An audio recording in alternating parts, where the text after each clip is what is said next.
Welcome to the You Are a Philanthropist podcast. This is episode 36, and today we're talking with Richard Ward. Richard is a certified financial planner and community leader and philanthropist from Orange County. You are the kind of person who wants to improve the lives of others, but you need to take pride in your everyday actions. You Are a Philanthropist believes that every act of goodwill deserves to be recognized as philanthropy. Each individual action you take impacts another's life. Believe that what you do makes a difference. So call yourself a philanthropist and start a ripple effect of generosity that boomerangs back to you. Go to youareaphilanthropist.com/shop. Style your outside to match your inside. Choose a t-shirt, hoodie, or bag to show how much you love giving to others. That's youareaphilanthropist.com/shop. Hey y'all, I just want to remind you that I need you to subscribe, rate, and review to this podcast. If you're enjoying it and want more conversations like this and want to help people get more involved with philanthropy, please subscribe, rate, and review. I want to thank you to the people who have already rated this podcast 5 stars. Please click to rate it 5 stars. And here is some awesome reviews. I love hearing the different stories from a variety of people's personalities. We all can contribute with the strengths we have in making the world a better place for all of us to live in. Here's another one. I really enjoy this podcast. It's encouraging to see that I don't have to be a multimillionaire who created a philanthropic foundation to impact people. It's my small gifts of my time and resources that add up. I am a philanthropist. And here's another. There are opportunities all around at an early age to remind us to look out for each other. It's a lifelong journey of seeing the opportunities and acting in them. Thanks for a great reminder. Listeners, please do me a favor, subscribe, rate, and review right now so more people can hear more from us and learn more about philanthropy. Welcome to the You Are a Philanthropist podcast with Jen Klein, a certified fundraising executive and philanthropic entrepreneur. This show is dedicated to empowering and inspiring you to make a difference in your community and our world. Jen believes all acts of kindness matter, and this show is designed to help you take pride in your everyday actions of improving the lives of others and making a change in the world. Now, here's Jen. Welcome to the show. Thank you, Jen. It's great to be with you. Richard, I'm so excited to have you because you're one of those people like me who believes that philanthropists are everyday people doing good work and excited to help other people. And I want to know how you got involved with philanthropy. Well, that's a great story. I've been a certified financial planner for a long time, more than I care to admit. And, my work over the years was always about helping people accumulate enough money so they could essentially quit their job or retire and do nothing else with the rest of their life, pretty much. It sounds great. I mean, everybody dreams of a wonderful retirement and all, right? But what I saw doing this over the years, that many people gave up what was really kind of a source of purpose in their life and tried to transition into a world of kind of leisure and pleasurable activities, but really without a sense of purpose. And it oftentimes led to some pretty dismal types of outcomes. They became kind of bored and disengaged and oftentimes headed downhill quickly. And I really didn't like what I saw all that often. So I really wondered if that was the right course, the right thing to be doing for people, and whether I wanted to stay in the business at all. So I gave that some real thought. I had been, of course, a volunteer in the community for many years. And so I had seen how great it was when I was helping the disabled get some job training skills and their first paycheck, and how proud they were of being able to actually make their own money and that kind of thing. Or I saw how great it was to help kids get an education like I got in a major university, or introduced to the arts and that kind of thing. So I saw how wonderful it was to be able to help other people learn and grow and prosper and that type of thing. So I knew that was a rewarding type of experience for myself. I also got to hear from some very successful people. I actually attended a meeting one day where I sat down and listened to some people talk about how they had gotten to a point in life where making some more money just really wasn't that fulfilling anymore. And they really wondered if that was the right course for them to continue with. And they had done some real soul searching, right? And discovered that they had some skills that were really valuable. And if they turned those to the attention of people who needed their help, needed what they had to offer, that they could really make some major impacts on their communities and on the lives of people in those communities. And when I heard them talk about that and how they had done it, how they took their families along and the impact that it had on their lives, I just thought it was the coolest thing I had ever heard. I thought, wow, I mean, people really can do this. And that was really more of the right answer for the people I was working with. These were successful people. They got to a point in life where they didn't have to work anymore.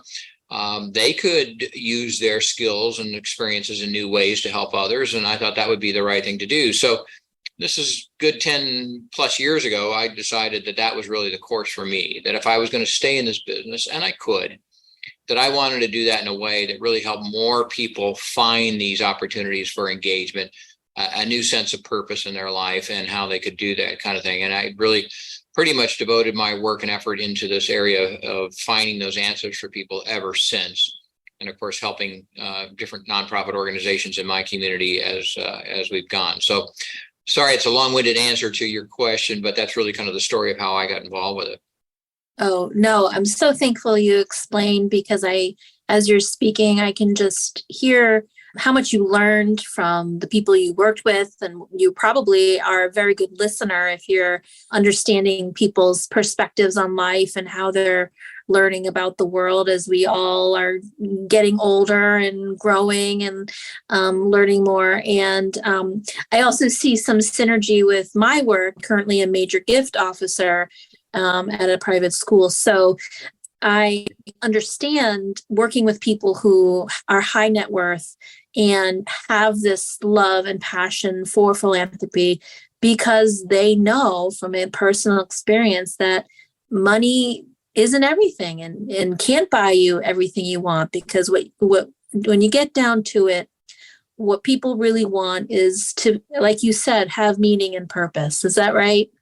Oh, I think so. And you touched upon something really important there. And I think this is lost on so many. And that is that money is not the end.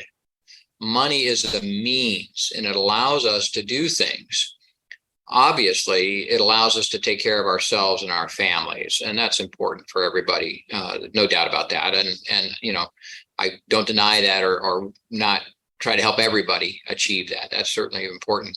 But at a certain point, you know, we accumulate enough to be able to do that. We can take care of ourselves and our families, and sometimes we are in the good, fortunate position to be able to help others in different ways. I mean, directly help them, and we can become philanthropic to a certain degree and do that.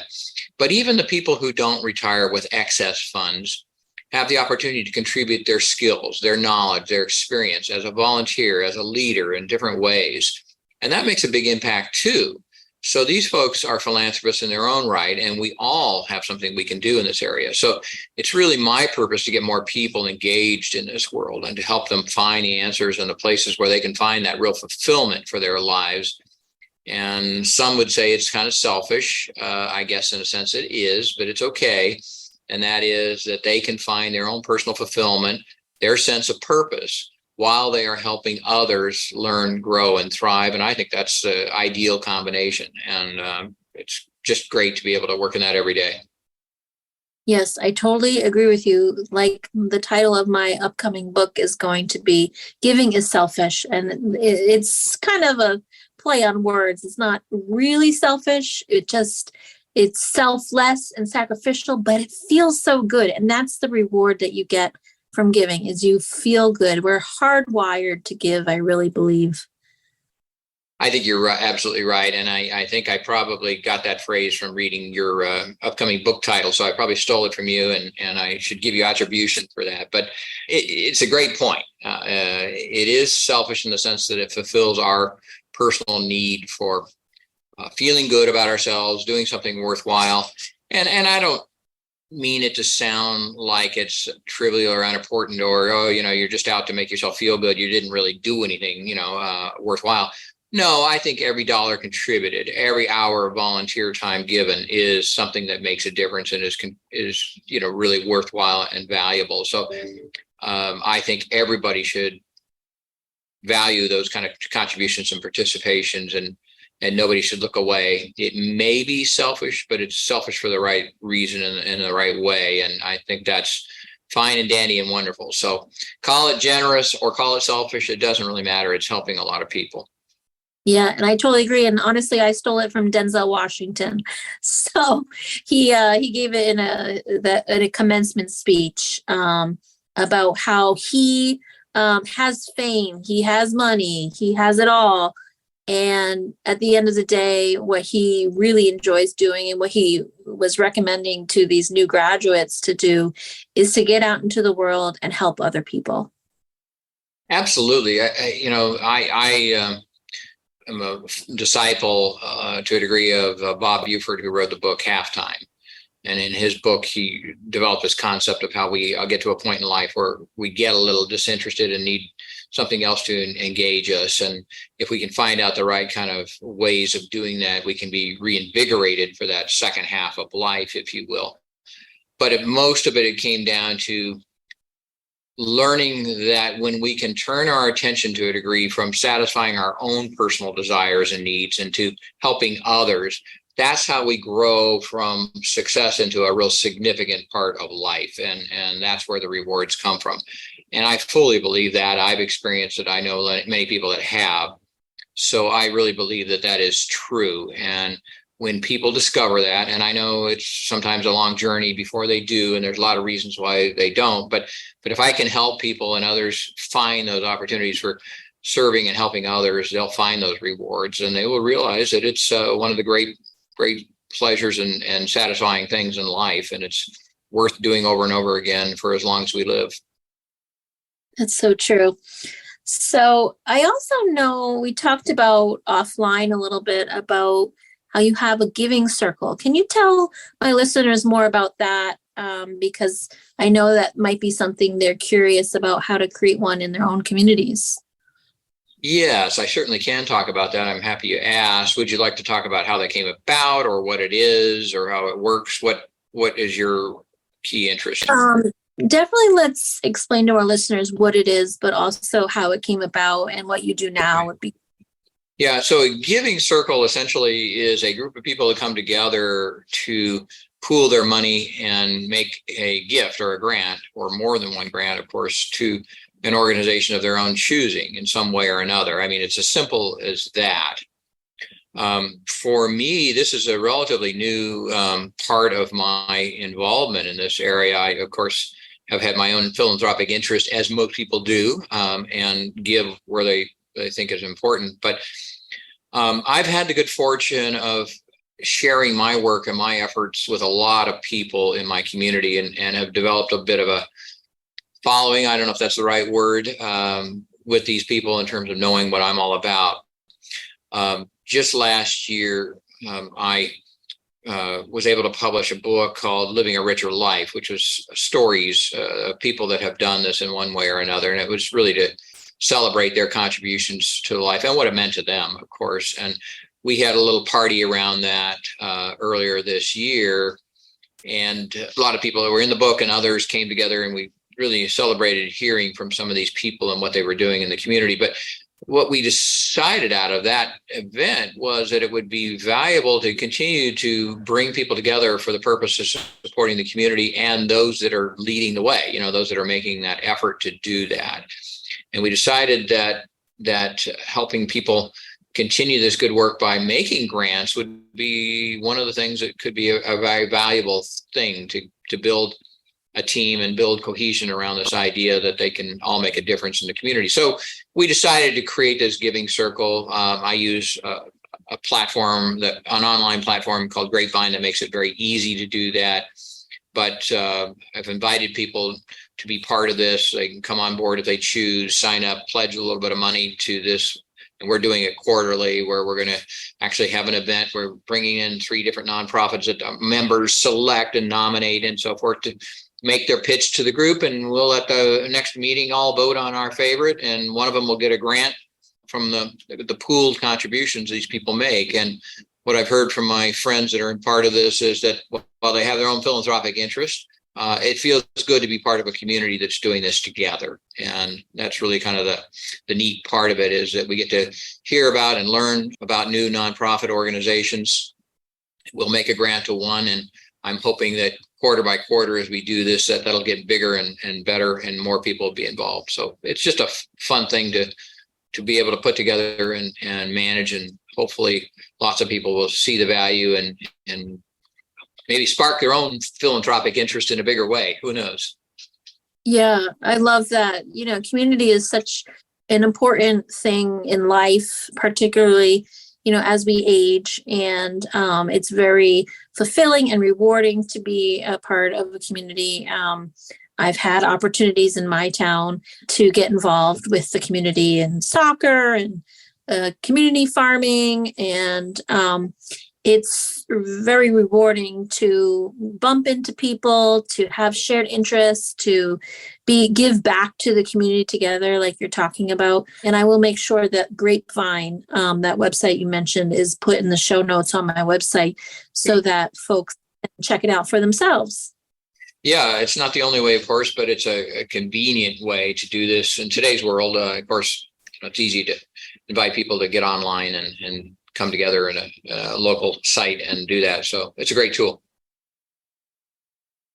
So I'm curious, where you mentioned about how you learned through your clients about what you learned from them in wanting to give back. But I'm curious if there's anything when you were younger that impacted your interest in giving back, or if it really was speaking to your clients and understanding their perspectives. That's a good question. I didn't grow up in a wealthy family by any means, so this was not something that was really discussed a lot in my home. My parents and family were involved in the community, as many are, and I think I got a little bit of that notion that, community engagement, involvement, supporting schools in your town and city and so forth was an important part of life and citizenship, if you will. So I kind of learned that aspect of it and did my own little bit of that through school and college and all the rest. But it's a really rewarding way of living life to be engaged with people socially in different circles, and we all have different types of circles, but being community minded and supportive of others is one way to build community and have a social life, and I've always been involved with that, and that led to my volunteering. I think I can't say I did that a lot in college, but I certainly did it afterwards. I did volunteer at some college groups and clubs and that kind of thing, but I mean in the community. I raised a family and I had kids that were in sports and in scouting and other things. I helped them there, but my own engagement with my alma mater in terms of helping volunteerism and helping raise money for the school and other causes, that's really where I saw it. That's where I learned about it. That's where I learned where the needs are and the opportunities are and the fulfillment is and the rewards come from. And in my business, as it were, again, financial planning typically deals with people that are investing and growing their wealth and that kind of thing, that there was opportunity for this. And some people were naturally engaged and talked about it and so forth. I had plenty of opportunity to be exposed to it. And I just thought, gosh, what a great selfless thing to be able to use your wealth and your success to the benefit of others and help them grow. And I don't know, I just was attracted to that idea. And then when I, was ready professionally, because of this dissatisfaction with people doing kind of the wrong thing as they retired and learning that, that was not the best answer and there had to be better answers and that philanthropy and community engagement could be, a pretty darn good answer for so many people, that really turned my interest in this area into something much more bigger, much more important to me. And I just started saying, this was something I intended to do one way or another. I was going to be involved with this arena, and I was going to help bring as many people along with me as I could possibly do. And to tell you the truth, Jen, I can't say my clients led me there other than their needs, because they, not always following the right path. But they weren't saying, hey, Richard, I'm philanthropic. Why don't you come with me and learn about this type of thing, so much as I learned about it. And I've tried to move them to that. So I've tried to pull more of them along. And of course, they surprised me, because many people have been doing this all along. They just didn't talk to me a lot about it. So the more I've become engaged, the more we've had conversations about it. I've learned what they're doing, but in many cases, they've learned from me about the opportunities and the ways to do that and the ways to make that effective. And so it's been a growth thing for both of us. I guess we can put it that way. That's wonderful. And I know you have a website that can be a good resource for people who are looking to get into philanthropy. Would you share that with my podcast listeners? Absolutely. Thanks for asking. Yeah. A number of years ago, we created a website called successwithpurpose.org. So it's pretty easy to remember. But that's a place where I could, in one place, put together some of the organizations that I know of and I'm involved with. I'm really proud of sharing the personal stories of individuals that have done this kind of thing and how they've done it and what it's meant to them and so forth. So people can see good examples. I catalog my, writing there, my blogs about different aspects of this. I share my values. I share my perspectives on things. I particularly am pleased or proud of a piece I wrote maybe a year ago about, or I entitled Philanthropy for the Rest of Us, because philanthropy is not only for the uber wealthy people out there, it's for all of us. And we need to see that and understand it so that we can participate. And I just want people to know that, to learn that they don't have to give a 7-figure check to make a difference in the community. Everything is important and counts, and they are part of this. They are a normal contributor, and they can do it and should be doing it. And if they need help and they need ideas and they need some opportunities for engaging and how and where to do that I can be a resource and I can help them do that, along with a lot of other tools that I try to make available on my website. So Success with Purpose is about that, and obviously my level of involvement in it and ways I try to do that, so people can learn a little bit more about what's important to me as well. It reminds me of a gentleman, Mark Chamberlain, who was on my podcast a few weeks ago, and he calls himself a give back advocate. And that's what you, Mark, and I are doing, is spreading the word about how fun and engaging and rewarding and fulfilling and purposeful it is to be involved in the community and with philanthropy. And I think of myself as particularly when I was watching my kids and wasn't fully employed, I thought of myself as a fundraiser without a nonprofit. So I was spreading the word, go give to nonprofits, wasn't particularly asking for one nonprofit. And that's how this really came about, is really saying to people, connect what you're passionate about with an organization and just do it. Mm-hmm.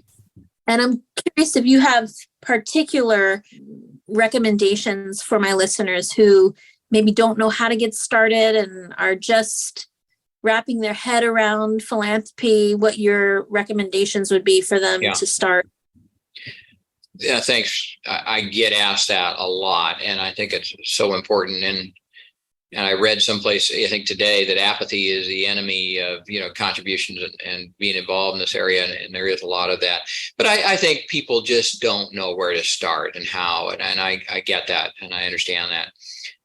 And I love talking to people about that if I can help them figure it out. But here, the thing I think is important is a process for this. And the process is, simply put, really think about and decide what you care about, what cause is important to you. And that could be because it's touched your family in one way or another, or you've had an experience in one thing really spoke to you or is important to you. If you don't have that, somebody said, read the newspaper and decide what really gets you upset, or what inspires you, one of the two. And that might be, the cause that you really care about, but really find something that you're passionate about. And I think it's really, really important, because if you don't have something that's important to you, if you don't believe in the cause to a large degree, you just won't follow through. You won't take the time and the effort to do it.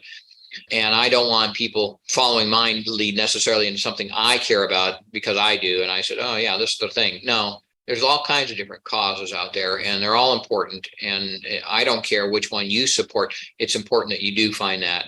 And I think that's really critical. So that's key number one. Number two, decide what it is that you have to offer, the capacity to give, if you will. Is it money? Is it time? Is it expertise that you have in a particular area? What is it that you can contribute to be philanthropic? And we all have something, but you decide what it is that you can contribute. And I think that's really an important ingredient. And third, determine really what kind of role you want to play. Is it a volunteer that's going to go help out and do what's needed, where and how? Is it a leader? Are you going to be a board member or somebody that really helps lead an organization to accomplish its mission? Is it an expert in one area or another that's going to offer your HR skills, your accounting skills, whatever it might be, to help further the cause? Or is it just going to be the philanthropist that helps contribute money to the organization and resources and maybe other people that that can do the same kind of thing? But decide those elements. And if you know what the cause is, if you know what you have to offer, and you know the role that you want to play, you probably will find a good intersection there. And then you can turn to the community and look at organizations that would align with what you want to do. And you can interview them, and you can talk to them, and you can decide which ones are a good fit for you.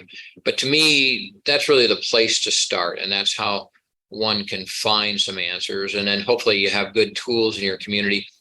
I know in mine, and I think many communities, they have a community foundation, which is a large charity designed to support other charities through giving. And they organize major givers to put their money into a pool and then give it out grants to other organizations.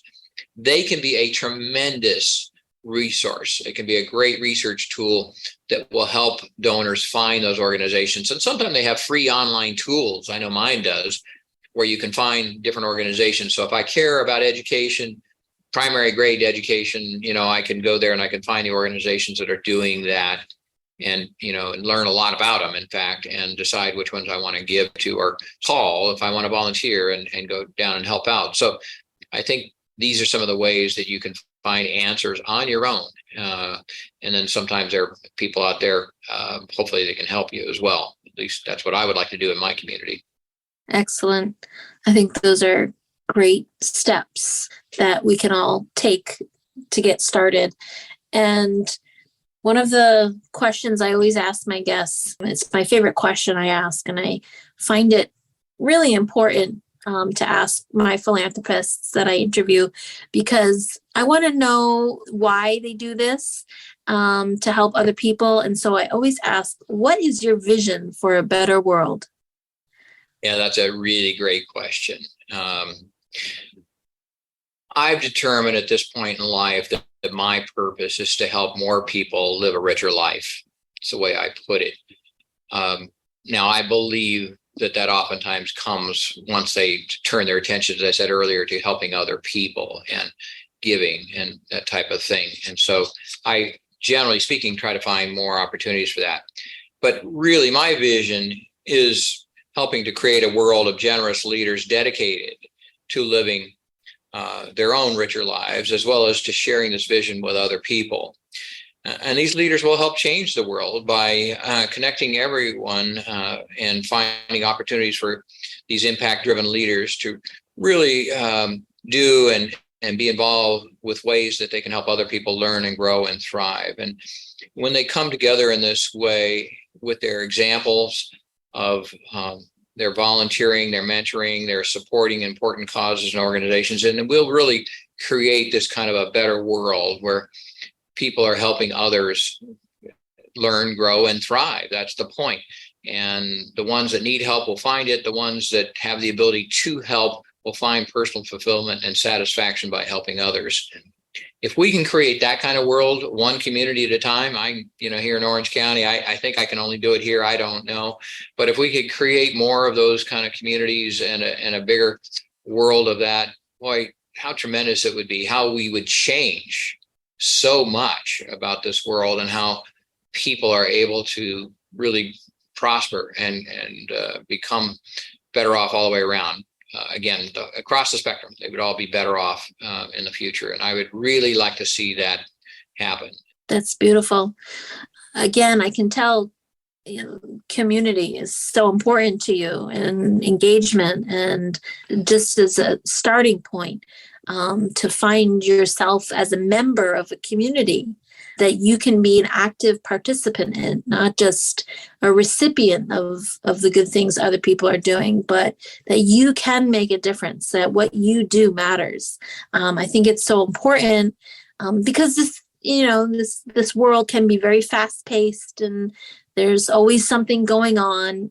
And I always find this podcast is a chance to reflect and to hear stories of inspirational people like yourself who are doing good work and whose stories are not being told in the media. And I really am excited to share your story with my listeners, and that we can work together to continue to expand our network so other people hear this good news about how fun and rewarding and, like you say, rich and fulfilling life it is to be able to give back.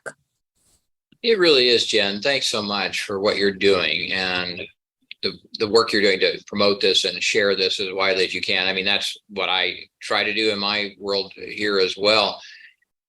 But it really is. I am my client. I'm kind of same age, same wealth, same level of experience.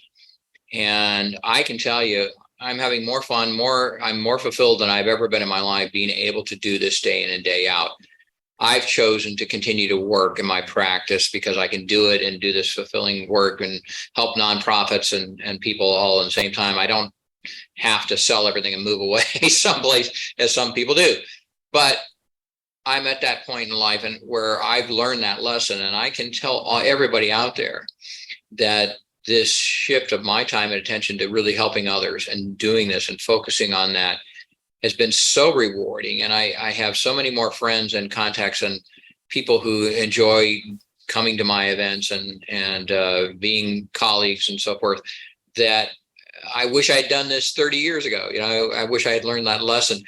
But it is fulfilling now, and I intend to do more of it, as much more of it as I can do over the rest of my days, because it's just the greatest thing to do day in and day out. It provides such a sense of purpose. It gives you such a great reason to get up in the morning, to look forward to what you're involved with, and to make that impact and see the difference that you're having on other people's lives. And it just is a terrific thing. So thanks for being interested. Thanks for sharing my story, and thanks for sharing all that you do everywhere, because we will get more people to get on board the train and learn the lessons and make a difference, and it'll be a wonderful world.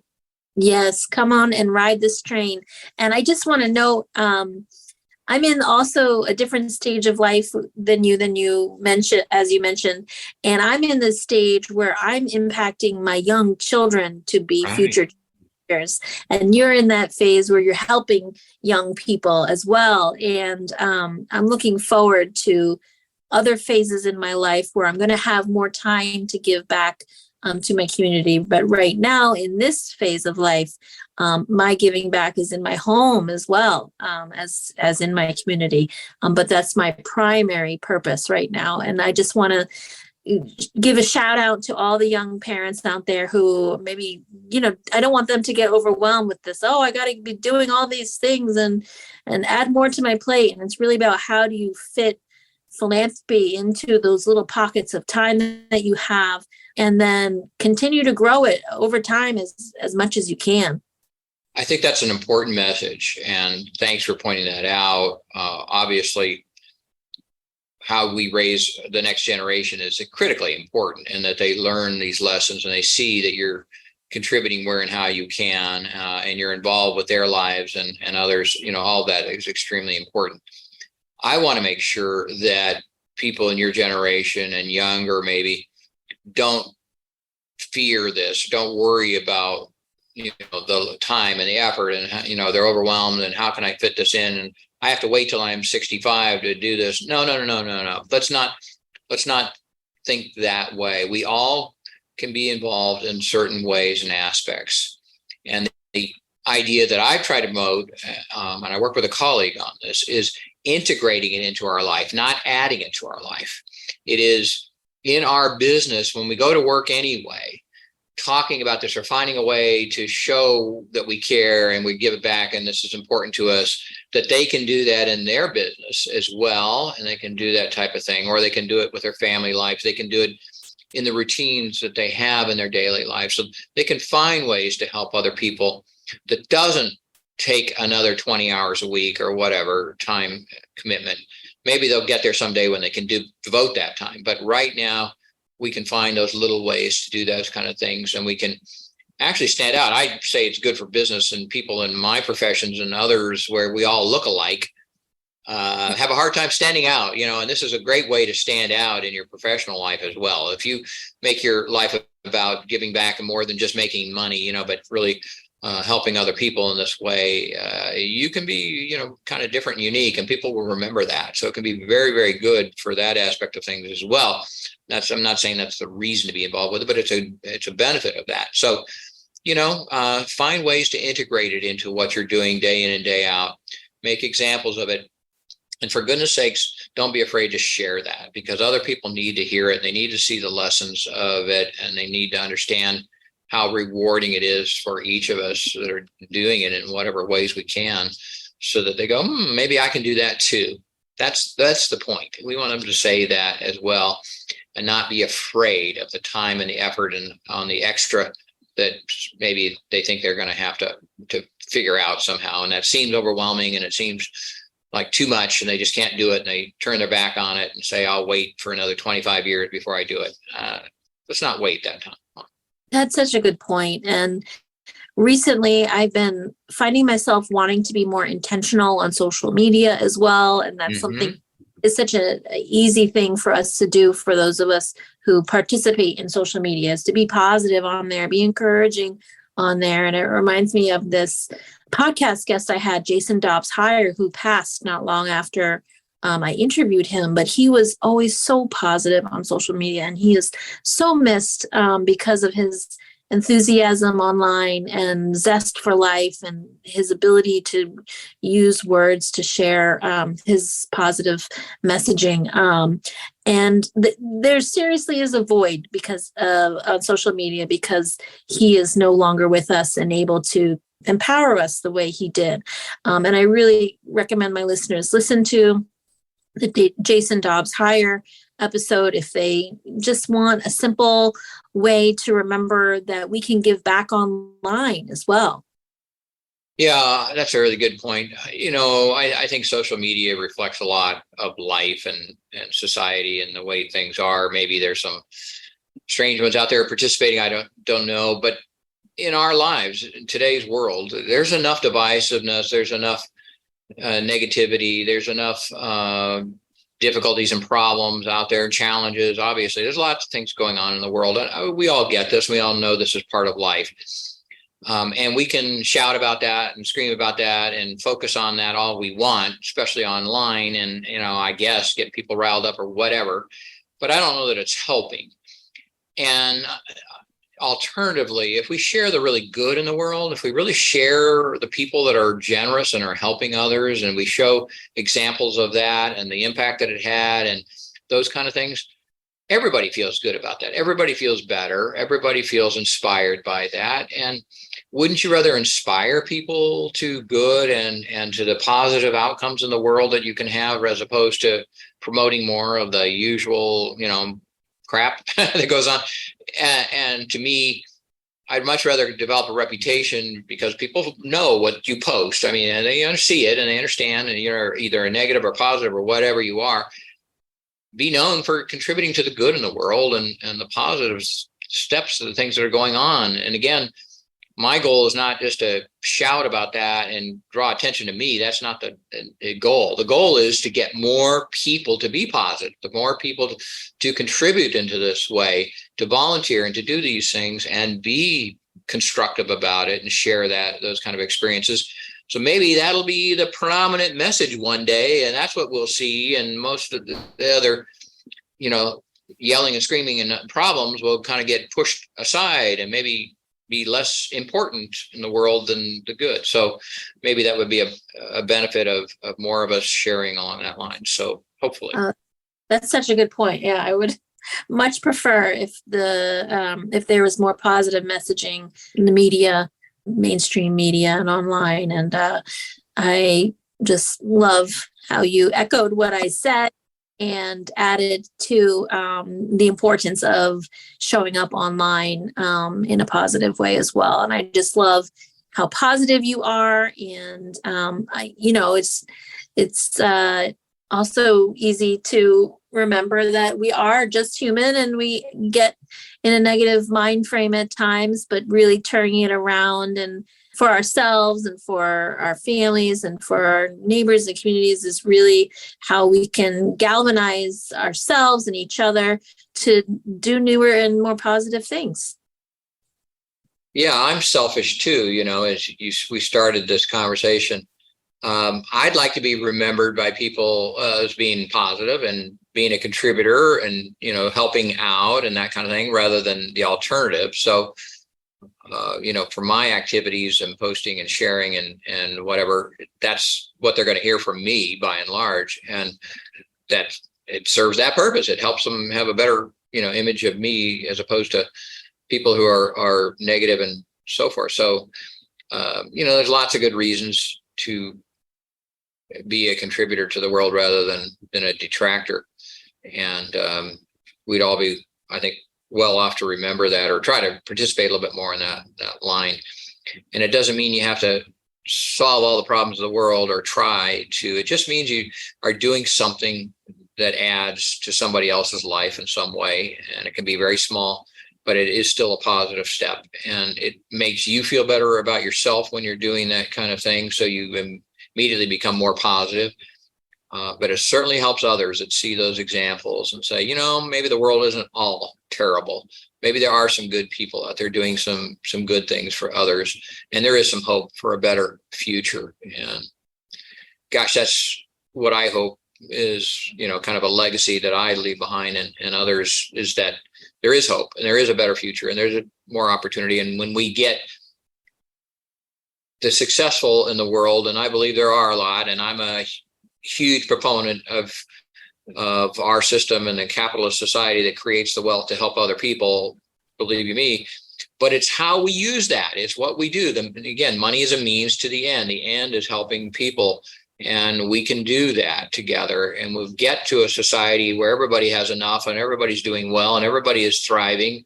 We can get there when we all turn our attention to become positive and do that type of thing. So I guess I got to get off my soapbox now, but that's the message that I would hope people take away from this. Yeah. And prior to me creating podcasts, my medium of communication was through blog posts on my website, youarephilanthropist.com. And one of the stories I titled was How to Write My Obituary. Yeah. And it's really about what the legacy that I want to leave to the world and to my kids. And that is to be called a philanthropist. And that to me is not giving away millions of dollars, but being generous with my neighbors, with my friends, with my family, with my community, with the world. And I hope to continue to do that work till the day I die. Well, I'm sure you will, and I'm sure you'll be happy with that choice and that investment, and lots of good things will come your way because of it. But it's a wonderful world, and it's so great to be around people who share that and want to be inspired by that and follow that, and to see more people come alongside you. It's a wonderful, wonderful feeling, and I can't speak highly enough of that. And I hope people take that away from this conversation, that there's that kind of opportunity out there for all of us. Richard, I'm so glad I had you on this show. You were an inspiration today. Thank you for spending your time with us. Thank you for being generous with your time and your passion. And I'm going to make sure that my listeners can go to my website and find more information about how to reach you, because I know you have no hesitation in helping other people. No hesitation of sharing on all of this. So thanks for that. Yeah, absolutely. Best of luck with everything you're doing and the future and all of your contributions and sharing the good word. It's really great of you to be such a vocal force for this. It's terrific. And from the opposite end of the country, thanks for taking the time to share my message. Thank you very much, Richard. Have a good night. All right. Take care.